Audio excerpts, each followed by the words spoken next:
Irmãos, eu quero começar lendo uma passagem da palavra de Deus. Na verdade, são 3 versículos que falam a mesma coisa, que fala sobre conhecer uma árvore através do seu fruto. Nós vamos ler Mateus 7, do 15 ao 18, Mateus 12, 33 e Lucas 6, 43 ao 45. Então, eu queria pedir que colocasse para a gente aí, para a gente ler. Mateus 7 diz: acautelai-vos dos falsos profetas, que se vos apresentam disfarçados em ovelhas, mas por dentro são lobos roubadores. Pelos seus frutos os conhecereis. Colhem-se porventura a uva dos espinheiros ou figo dos abrolhos? Assim, toda árvore boa produz bons frutos, porém a árvore má produz frutos maus. Agora, não pode a árvore boa produzir frutos maus, nem a árvore má produzir frutos bons. Agora Mateus 12, aliás. Vamos para Mateus 12, 33. Considerem uma árvore boa dá fruto bom, e uma árvore ruim dá fruto ruim, pois uma árvore é conhecida por seu fruto. E agora Lucas 6, 43 ao 45. Interessante, né? Tem coisas, quando Jesus repete muito uma coisa, gente, é porque tem uma importância muito, muito forte no reino de Deus. Não há árvore boa que dê mau fruto, tampouco árvore má que dê, eu não terminei, e árvore que dê bom fruto. Porquanto cada árvore é conhecida pelo seu próprio fruto, porque não se colhem figos de espinheiros, nem abrolhos se vindimam uvas. O homem bom, do bom tesouro do coração tira o bem. O homem mau, do mau tesouro tira o mal, porque a boca fala do que está cheio o coração. Hoje eu quero falar um pouquinho sobre como nós, muitas vezes, interpretamos a questão do fruto da árvore. Nós olhamos muitas vezes o fruto através de realizações, do que alguém fez algo. Olha, aquele é um bom fruto, porque olha quantas pessoas tem na célula dele, olha agora está muito em voga a questão de várias pessoas, graças a Deus, ajudando o Rio Grande do Sul. Olha, aquela pessoa é boa, olha o fruto dele de ter ido lá e ajudado pessoas e feito coisas para pessoas. Olha-se muito sucesso como se fosse um fruto bom de uma árvore boa. E começam a olhar realizações, feitos, como se isso fosse um fruto. Agora, mesmo feitos bons, pessoas más podem fazer coisas boas. Estou errada? Porque a motivação que leva uma pessoa a fazer algo, até fazer bondade, para fazer alguma coisa boa, ou realizar, ou ter sucesso naquilo que faz, pode fundamento em buscar aplausos, em buscar reconhecimento, em ter um ganho pessoal para aquilo que ele faz. Como que nós analisamos uma boa árvore? Como que nós sabemos se a árvore é boa? A primeira árvore que a gente tem que saber se é boa é a nossa própria, antes da gente estar preocupado com o outro. Porque o fruto que Deus está falando aqui, não é o fruto do fazer, é o fruto do ser. O homem bom fala que ele, do tesouro que ele tem, e a palavra de Deus também fala assim: onde está o teu tesouro, está o teu coração. Quer dizer, os valores que você tem na sua vida, os valores que você carrega, os valores que permeiam as suas atitudes, o que eu faço, por que eu faço. Esse é aonde nós podemos ver o bom fruto ou o mau fruto. Estão me entendendo? A primeira coisa que nós temos que tirar da nossa mente e começar a ser mais esperto é não olhar um bom fruto pelas realizações, pelos feitos, mas quem aquela pessoa é. Porque aquela pessoa que às vezes tem um dos frutos mais lindos aos olhos de Deus, talvez ela nunca seja conhecida. Talvez ela nunca seja aplaudida, porque ela não está buscando aplausos. Ela simplesmente é. A pergunta hoje é: você é uma boa árvore? Você é alguém que produz frutos bons, segundo aos olhos de Deus? Eu tenho falado bastante isso, porque isso tem me preocupado muito. Que dentro de todo esse sistema de divulgação de imagem que nós vivemos, as pessoas estão muito mais preocupadas em parecer do que ser. E o ser é para Deus. E a partir desse ser, Deus pode nos usar para fazer algo na terra. Mas nós vamos chegar aí.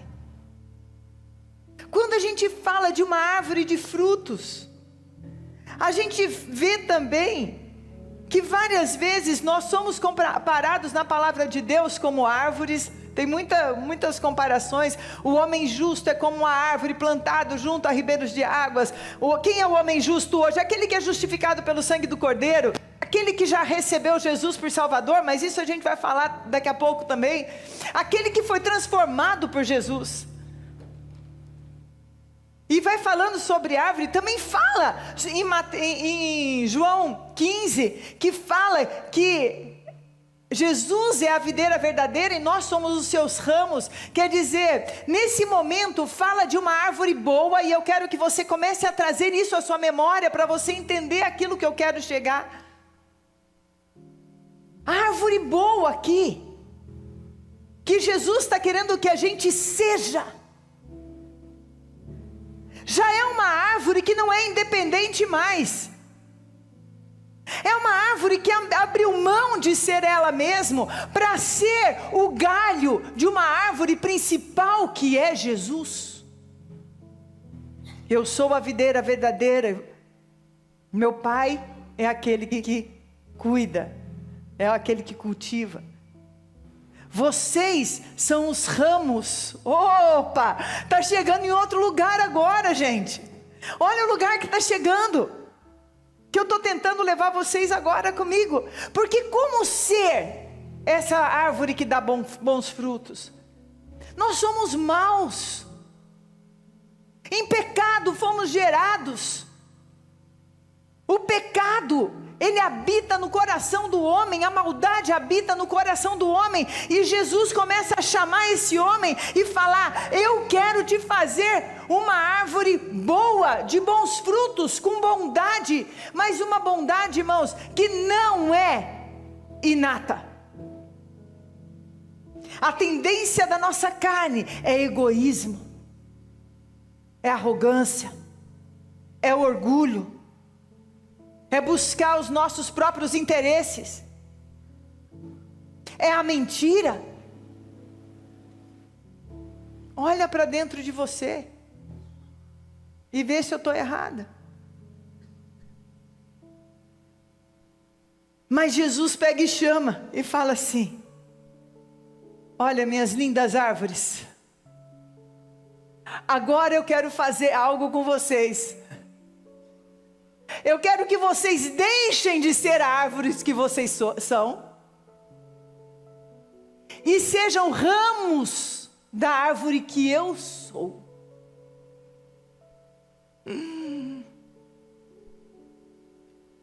Abra mão de quem você é. Aleluia. Aquele que quiser vir após mim, negue-se a si mesmo, tome sua cruz e siga-me. Comece a deixar aquela luta forte, difícil, aquela necessidade enorme de fazer o seu nome, para que você faça o nome de Jesus aonde você estiver. Comece a abrir mão dos seus interesses, do seu sonho, do seu próprio reino, para que seja alguém que estabeleça o reino de Deus nessa terra. Jesus nos chama para negar a nós mesmos. Irmãos, eu posso ficar aqui pregando para você e falando palavras, um monte de palavras para vocês que vocês querem ouvir, que você é o docinho do coração de Jesus, que você pode fazer o que você quiser, que está tudo ok. Está tudo ok no sentido que você não pode fazer nada para que Jesus te ame mais ou menos. Mas o que Jesus tem para você, e a salvação, e o viver o que Deus tem para você, e o teu chamado, ele é tão mais alto do que essas coisas mesquinhas que nós vivemos. É tão mais alto do que a nossa mesquinhez. É tão mais alto do que os sonhos terrenos que nós temos. É tão mais alto do que as nossas necessidades. É tão mais alto do que as afetividades dessa terra. E quem Deus quer construir, essa árvore boa que Ele quer construir, é a própria imagem do Filho de Deus em nós. O fruto bom que Ele quer que nós tenhamos, é a própria imagem do Filho de Deus. Ele é tão lindo. E Ele quer que você carregue a beleza dEle, aonde você esteja. Hoje é a Santa Ceia. E dentro desse contexto que eu estou levando vocês, falei da árvore, falei de que agora nós abrimos mão de sermos uma árvore independente e renunciamos à nossa independência para nos tornarmos ramos de uma árvore principal. Isso fala de ser um com Jesus. Quando você vê uma árvore com ramos, você acha que são várias árvores? Não, é uma árvore só, com vários ramos. Fala de unidade. E aí tem uma passagem que Jesus fala, que é muito interessante, que está em João 6, 53 e 58. E que agora leva-nos a esse momento da ceia, e volta a falar dessa unidade, disso que Jesus quer colocar em nós.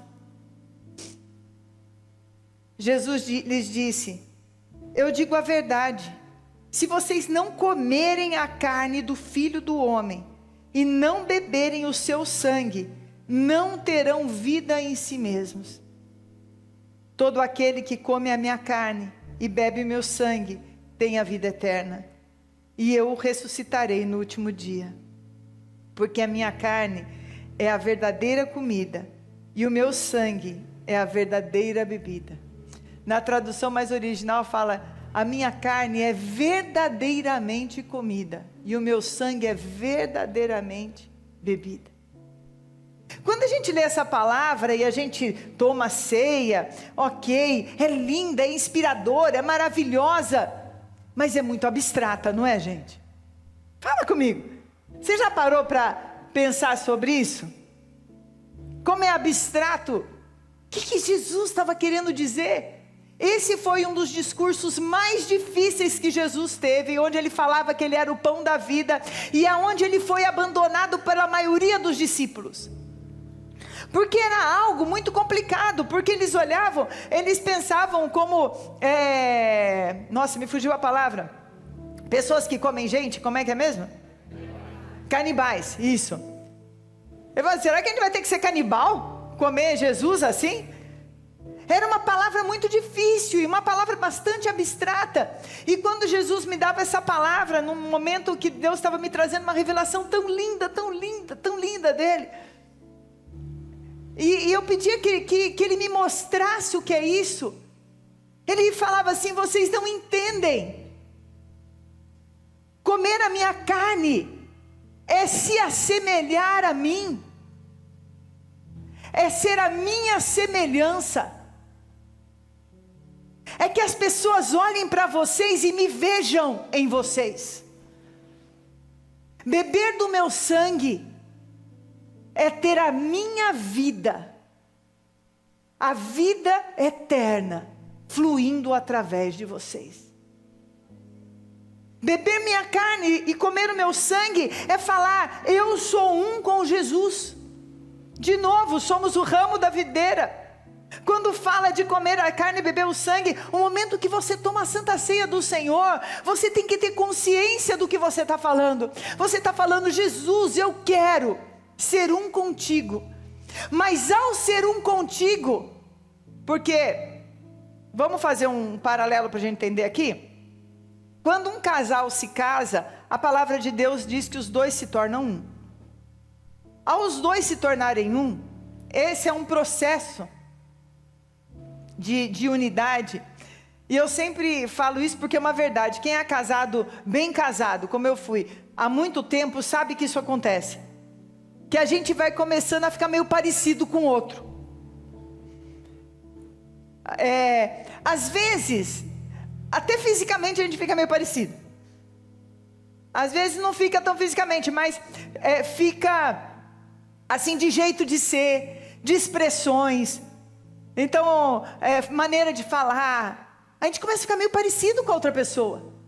Então é como se misturasse duas identidades no casamento.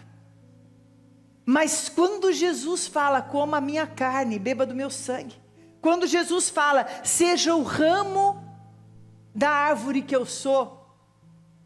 Ali, já é nós abrirmos mão de quem nós somos para assumirmos a identidade de Cristo. É mais pesado, gente. É maior. Amados, Deus tem chamado a gente para viver numa profundidade, para viver numa convicção de que nós somos chamados para tomarmos a identidade de Cristo nessa terra. Para sermos cristãos, pequenos cristos. Você é crente ou é cristão? Crente até o diabo é. Cristão é alguém que chega, e aonde ele chega, ele manifesta a Cristo. Ele toma naquele momento uma filiação. Ai, como eu quero que isso esteja entrando no teu coração. Porque tem passagens da palavra de Deus que nós olhamos de uma forma muito superficial. Elas vão ficando, a gente vai passando por elas, e a gente quer viver o cristianismo sem morrer para nós mesmos. Nós queremos viver o cristianismo mantendo coisas que Deus mandou a gente renunciar. A gente quer viver Jesus sem querer ser um ramo da árvore que Ele é, sem querer dar o fruto que Ele quer que eu dê. Eu não tenho que dar o fruto que eu quero, eu tenho que dar o fruto que Ele quer. Ele diz que Ele é a videira, mas eu gosto muito de mexerica, eu quero ser uma árvore de mexerica, porque eu gosto mesmo de mexerica, gente. Mas Ele fala, não, filho, agora você é meu, você identifica quem eu sou, então você dá o fruto que eu dou. Quando Jesus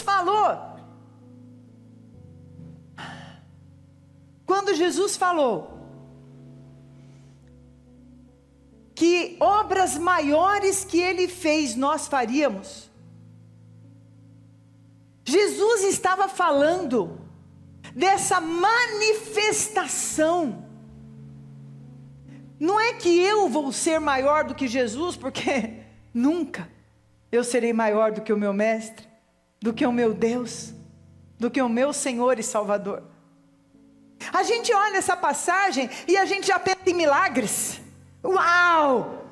Jesus ressuscitou, eu vou ressuscitar mais ainda. Jesus fez isso, eu vou fazer. Gente, a manifestação de Jesus em milagres não era para que os outros vissem que Ele era o super-herói, o super-homem, o todo-poderoso, mas para que o povo pudesse ver a glória do reino dos céus, que é muito maior do que qualquer glória dessa terra, e que para as pessoas poderem saber que Ele era o caminho, a verdade e a vida, e ninguém chega ao Pai senão por Ele. Essas obras que Ele quer que a gente faça, são obras que manifestem o céu, que manifestem a salvação. Acontecerão milagres, mas o milagre não tem um fim em si mesmo. Como eu preguei outro dia dos 10 leprosos, os 10 foram curados, mas quantos foram salvos? Quem lembra o que eu falei? Só o que voltou foi salvo. Só o que voltou conheceu o reino de Deus. Só o que voltou, ele conseguiu compreender a manifestação do Filho de Deus. E em João, capítulo 1, versículo 12, disse assim: mas todos aqueles que o receberem, terão o poder de serem chamados filhos de Deus. Aí a gente começa a simplificar demais as coisas. As coisas de Deus são simples, mas não são simplistas. É diferente. Porque a gente fala assim, e isso foi uma coisa que Deus abriu minha mente. O aceitar Jesus na sua vida não é simplesmente você falar: ah, tá bom, Jesus, vou experimentar. Como você experimenta um carro, como você experimenta uma comida. Receber é aquele que pega. Vamos supor que eu vou receber a Duda na minha casa. Eu pego a Duda e falo: eu quero te receber. Eu trago ela para dentro da minha casa. Ela começa a fazer parte daquele lugar. Eu a recebi naquele lugar. Quando fala de receber Jesus, a gente está falando: eu recebo a identidade de Jesus em mim, então eu tenho o poder de ser chamado filho de Deus, porque já não sou eu mais quem vivo, mas é Cristo que vive em mim. E aí começa uma grande transformação. Aí a poda, a árvore antiga maia cortada, e aquele galinho cortado, podado, todo machucadinho, ele é enxertado na videira, para ele adquirir uma nova identidade, a identidade de filho de Deus, que dá o fruto do Filho de Deus. Ele não dá mais fruto ruim. Às vezes dá uma derrapada, né? Às vezes sobra nesse galinho ainda, uns galinhos lá da mexeriqueira, né? E quer dar uma mexerica. Aí lá vem o Senhor e paf! Corta a mexerica. Aqui não é lugar de mexerica, aqui é lugar de uva. E não se assustem com as podas, com as correções de Deus.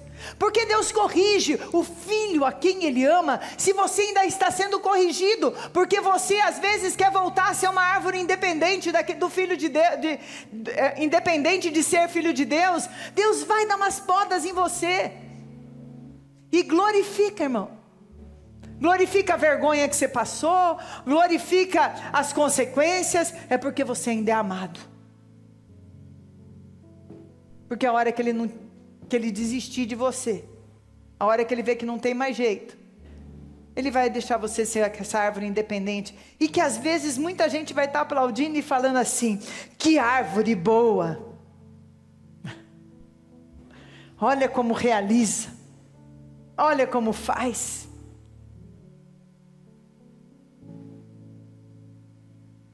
Como somos tolos, como somos rasos.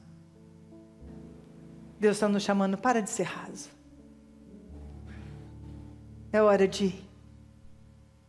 da manifestação dos filhos de Deus. E Deus nos chama para ser essa árvore transformada e que dá frutos de justiça, frutos segundo a capacidade de Deus, segundo a imagem de Deus, para que todos possam olhar e falar: opa, esse aqui é filho de Deus. Olha, esse é filho de Deus. Não é reconhecido porque você está de terno. Na minha época, hoje em dia é bem menos isso, né? Na época que eu me converti, que eu era jovem, todo crente usava terno e uma biblinha do lado. A nossa igreja não. Meu sogro, tudo bem. Foi só assim para reafirmar. Todo crente usava a biblinha aqui embaixo do sobaco, coitadinha daquela bíblia, né? Usava aqui. E a pessoa não é reconhecida por isso. A igreja que eu me converti não era assim, porque o pai do Marco, ele já era com a cabeça bem acima além da época nossa. Mas que a pessoa reconheça que é um filho de Deus, às vezes sem você abrir a boca, porque a tua presença reflete tanto a glória de Deus, a paz que você carrega, o amor, a misericórdia, a compaixão, o seu agir, o seu falar, que as pessoas às vezes olham para você e falam assim: você é diferente. Quem não entende, eu já ouvi isso: você tem uma aura boa. Eu tenho, é o Espírito Santo, não é bem aura, é outra coisa. E às vezes pessoas chegarem e olhar para você e falar assim: você é cristão, não é?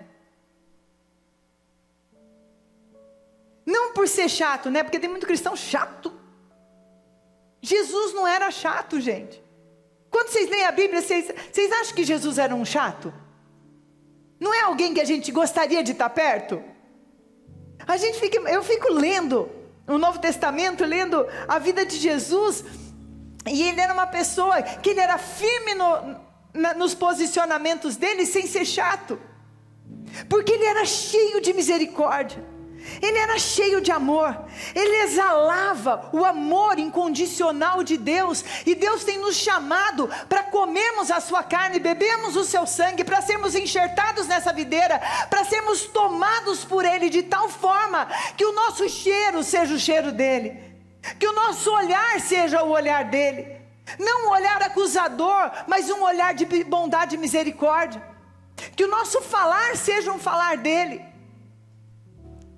o falar que traz ânimo, o falar que mostra esperança, o falar que fala de uma vida eterna, o falar que mostra que existe algo muito maior do que isso que nós vivemos aqui. Tem uma passagem tremenda da palavra de Deus que está em Romanos 8:19, que hoje Jesus está nos chamando para esse lugar. A natureza criada aguarda com grande expectativa que os filhos de Deus sejam revelados.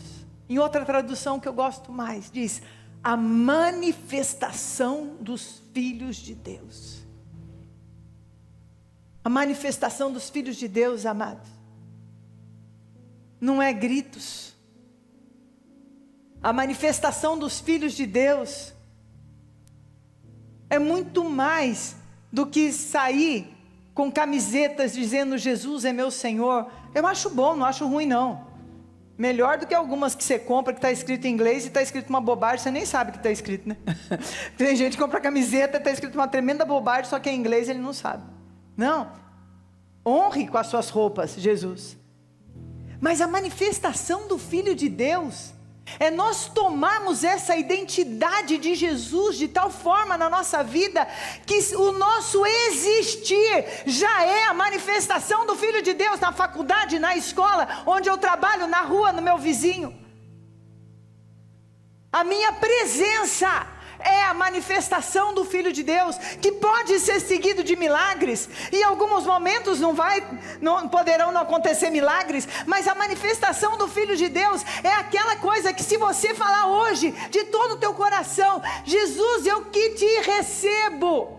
E eu vou falar para você, eu não estou falando para quem nunca orou recebendo Jesus, porque a hora que Deus me manifestava isso foi um momento de oração, e que Deus me levou a ter uma convicção do que Ele queria para mim. Eu comecei a clamar: Senhor, Jesus, eu te recebo na minha vida, eu te recebo em mim, eu te recebo em mim.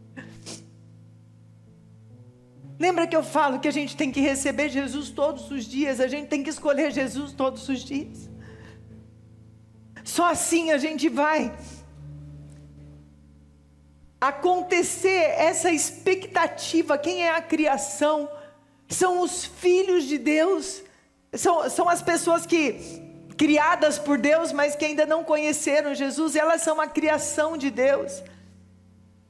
É o nosso mundo, que nós devíamos governar o mundo pelo poder que Deus tem nos dado do céu.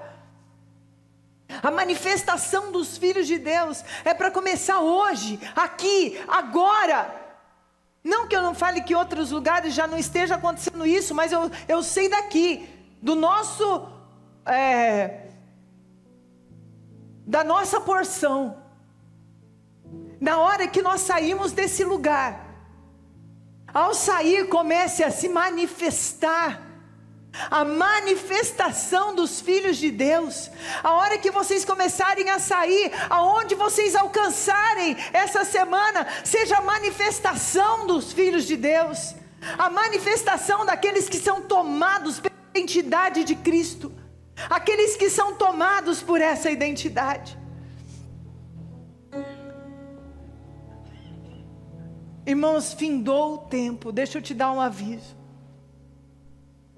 Acabou o tempo da mornidão.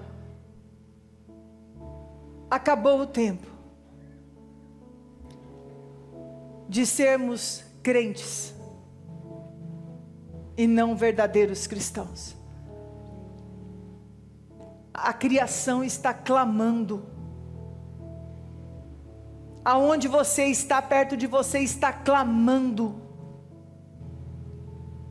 que você seja agora totalmente tomado dessa presença santa.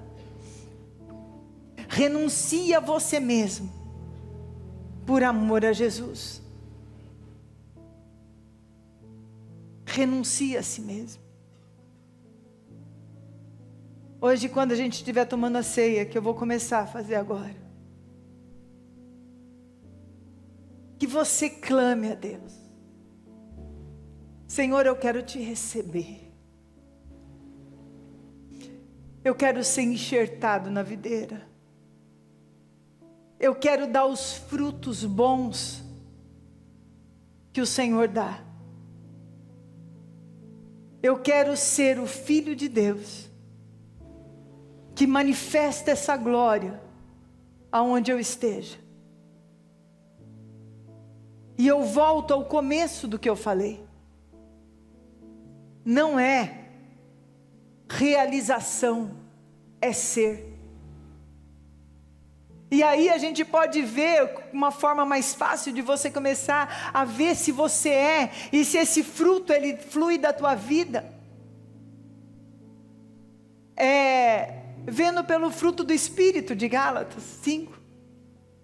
Bondade, mansidão, amor, benignidade, longanimidade, domínio próprio. Não sei se eu esqueci algum. Jesus, por alguns momentos, falou isso. Falou assim: se vocês entendessem. Deixa eu ver onde que está essa passagem. Essa é bem importante para a gente poder identificar. Mateus 9:13.